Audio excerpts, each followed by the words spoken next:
Sandalwood plant ఏంటంటే సొంతంగా తను ఆహారం అయితే తయారు చేసుకోలేదండి 5 years వరకు. సో దానికి కంపల్సరీ సపోర్టింగ్ చెట్టు కావాలి. ఫస్ట్ మనకి గాలి దుమారాలకు తట్టుకొని నిలబడేలాగా మనకు పెద్ద చెట్లు అయితే ఇస్తారు. ఈ చెట్లు వచ్చేసి మలబార్ వేప కానీ ఫ్లాక్ సీడ్స్ కానీ మనకు ఫస్ట్ స్టార్టింగ్ చేస్తారనమాట. ఇది ఒక 3 to 6 months కంప్లీట్ అవుతుంది. దాని తర్వాత మనకి ఇక్కడ చూసినట్టయితే మీరు కింద మనకు గడ్డి చెట్టు అనేది ఒకటి వేస్తారు. పింక్ కలర్ కనిపిస్తుంది కదా, దానిలో శాండల్వుడ్ ప్లాంట్ అనేది పెడతారండి.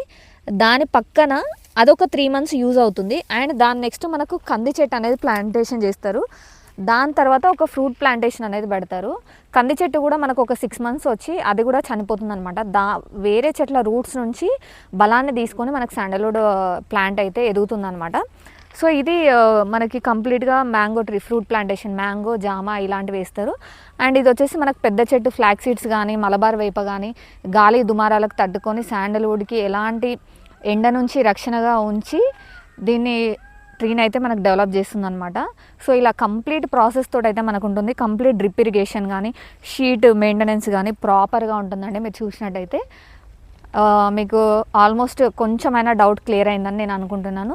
సో మీరు ప్లాట్ తీసుకున్నా కానీ మంచి బెనిఫిట్స్ ఉండే విధంగా చూసి తీసుకోండి. అది ఫామ్ ల్యాండ్ అయినా డిటిసిపి రేరా అయినా. ప్లాంటేషన్ పెడుతున్నారు అంటే అది ఎలా పెడుతున్నారు, ప్రాపర్ మెయింటెనెన్స్తో ఉందా లేదా అనేది ఒక్కసారి మీరు కనుక్కొని పెట్టుకోవాలి.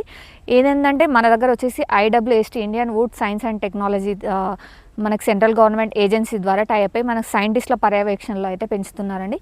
ఇది నార్మల్గా పెంచేదైతే కాదు. Thank you so much. Me doubts అందరికీ ఒక రీజన్ అయితే దొరికిందని నేను ఎక్స్పెక్ట్ చేస్తున్నాను. Thank you.